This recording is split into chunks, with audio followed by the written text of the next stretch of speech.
The topic of today's lecture is chapter 2 of Mahatma Gandhi's autobiography. That is the story of my experiments with truth. So, this chapter is titled Childhood, and as the title says, this chapter deals with Mahatma Gandhi's childhood. And here he mentions some incidents, obviously dating back to his childhood. So, we will once again begin with excerpts, and wherever necessary, we will take a break, we'll take a pause, and we'll break them down. So, the first excerpt from this chapter goes as follows. As at Porbandar, which is where Gandhi was born, as he mentioned in the previous chapter, so here there is hardly anything to note about my studies. I could only have been a mediocre student. So, one thing that I need you to note here is that Gandhi is not very full of self praise, and this is very much in line with what he had said earlier in the introductory chapter, in the introduction or preface to this text, which he had written. And there he had said that he does not intend to, glorify himself while writing this autobiography. Rather, he wants to be as humble as possible. And so far, he has been quite humble, right? And how do we know that? Because repeatedly, even in chapter 1, he had mentioned this, and again in chapter 2, he once again refers to himself as a very mediocre student, right? Let's see how he continues. I used to be very shy and avoided all company. My books and my lessons were my sole companions. To be at school at the stroke of the hour and to run back home as soon as the school closed, that was my daily habit. I literally ran back because I could not bear to talk to anybody. I was even afraid lest anyone should poke fun at me. So this gives us a kind of glimpse into what Gandhi's character was as a child.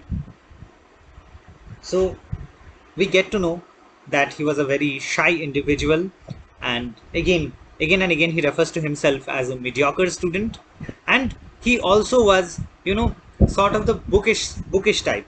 But then again you will note that he mentions later on that when he refers to himself as being companions with only his books, he does not mean that he used to read library fulls of books, right? He was not, a bookworm for that matter.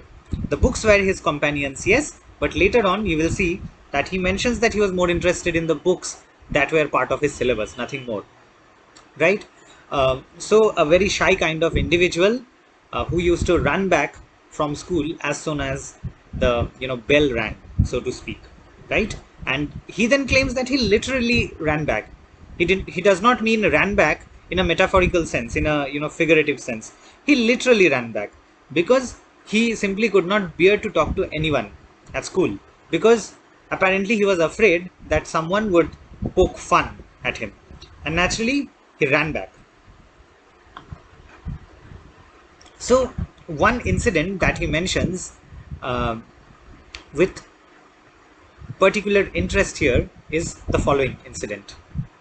There is an incident which occurred at the examination during my first year at the high school and which is worth recording. Now, why is it worth recording? Why does Gandhi tell that this incident is worth recording? Let's read it entirely and then we'll think about this entire incident and see if it actually had any relevance, because of which Gandhi mentions it, records it in his autobiography.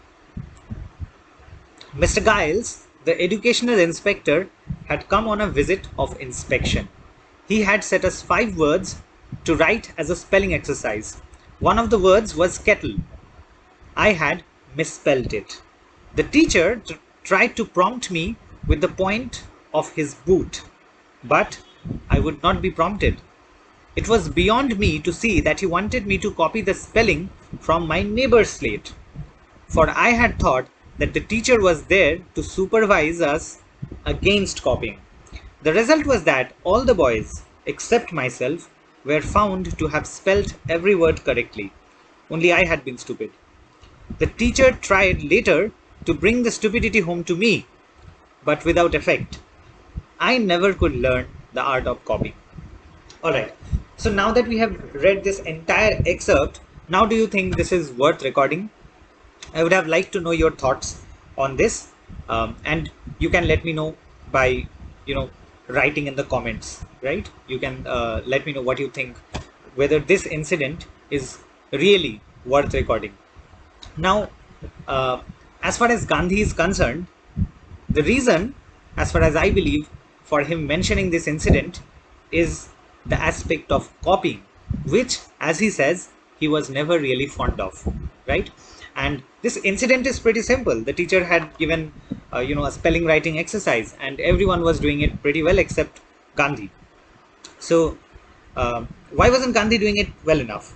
Because he refused to copy, and since he refused to copy, he could not get the spellings correct.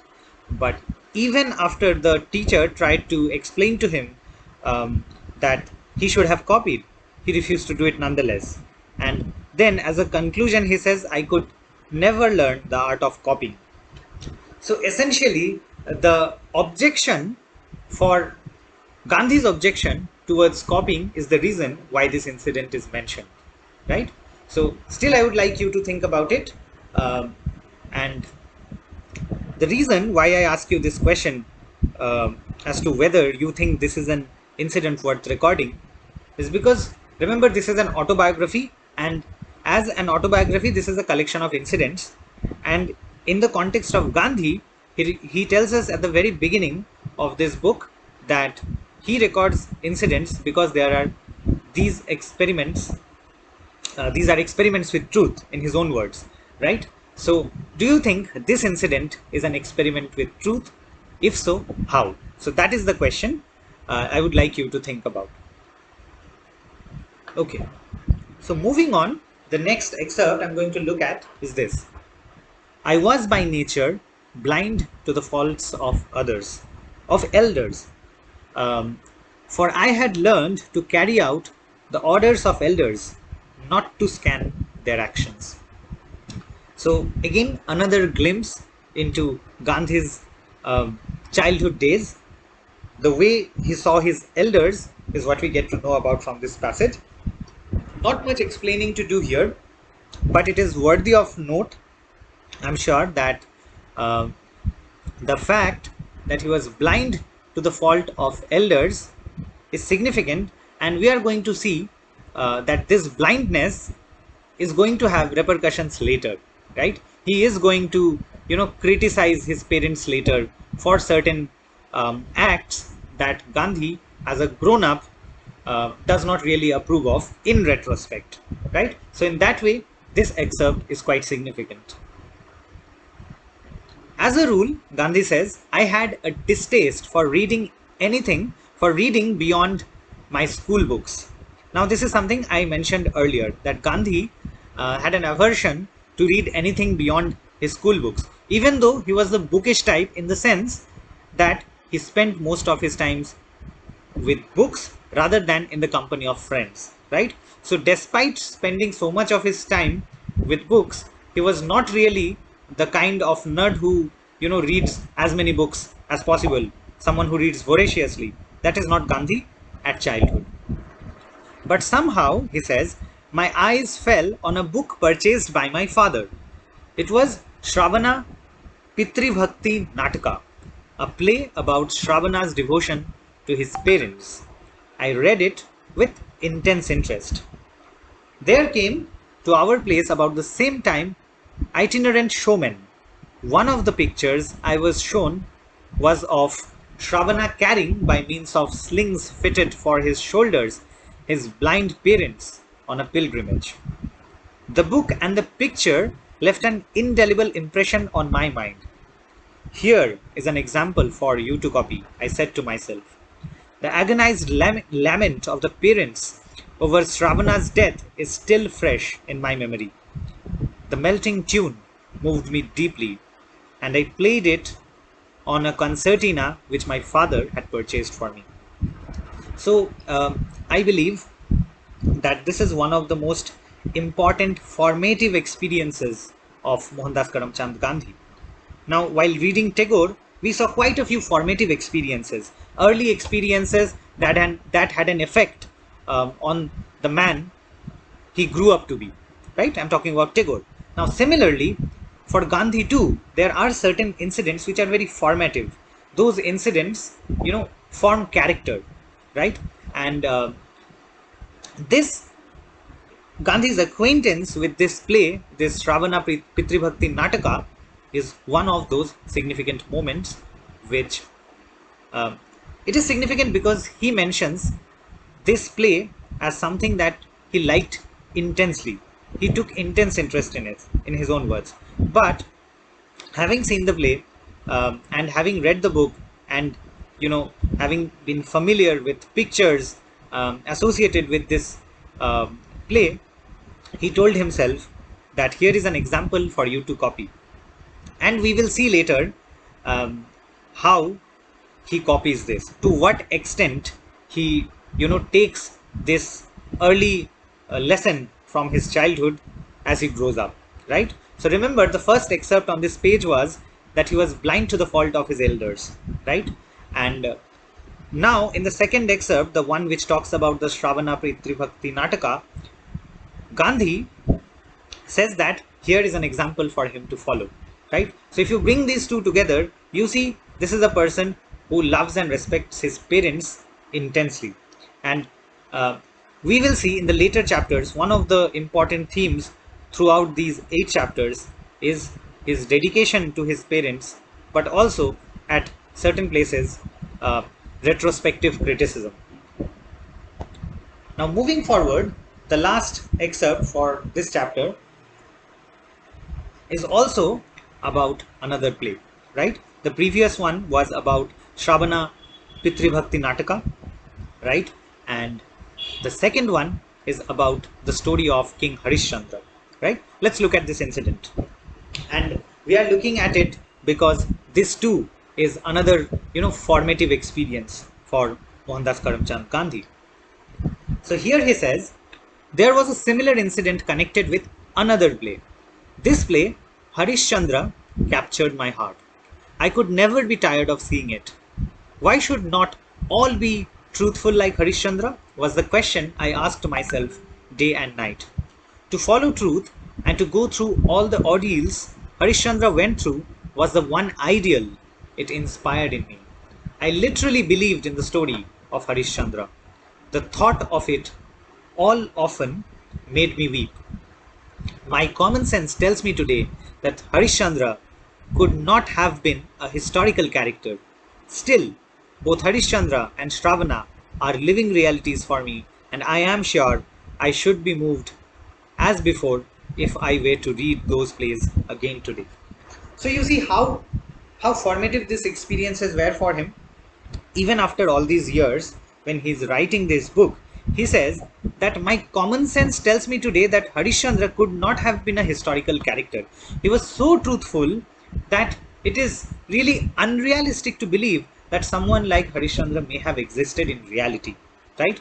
So this is why his common sense tells Gandhi that Harishchandra is surely a fictional character.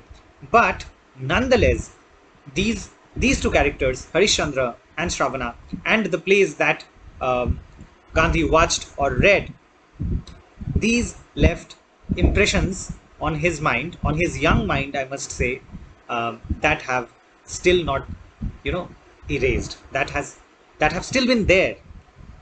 So this is why Gandhi says that if I were to read those plays today, they would move me in the same way as they did back then as a child, right? So overall, to bring it all together, the second chapter, childhood, it tells us about, first of all, obviously about Gandhi's early experiences in school and his ideal that he should not copy. And I already gave you some kind of sort of homework to look up. And apart from that early experience in school, the other things he mentions is his devotion to his parents and the fact that as a child he was blind to the fault of the elders, right? Obviously, parents are included there. Elders is a sort of parasol, which includes, maybe his elder brother and surely his parents. Now, the two other incidents that he mentions are both connected to two different plays, two literary works, which he had read and in some cases he had also seen those plays being performed. Now, overall, these plays were about very ideal characters, right? Shravana, on the one hand, was someone who was carrying his parents, literally carrying the weight of his parents, right? Physically carrying, not in a metaphorical sense that he was paying for his parents' expenses. It is not in that way, right? Shravana was doing it physically, right? And on the other hand, Harishchandra was unrealistically truthful. And the fact that he was uncompromisingly and unrealistically truthful is something Mohandas Karamchand Gandhi realizes much later in his life because of his experiences and his common sense. But even then, he says these were the ideals. These two characters were his ideals as a child, as he was growing up, and even today, years later, decades later, when he was writing this text, he remains fond of these plays as he was back then, and that they would move him even today. So, with this, we end the lecture on chapter 2.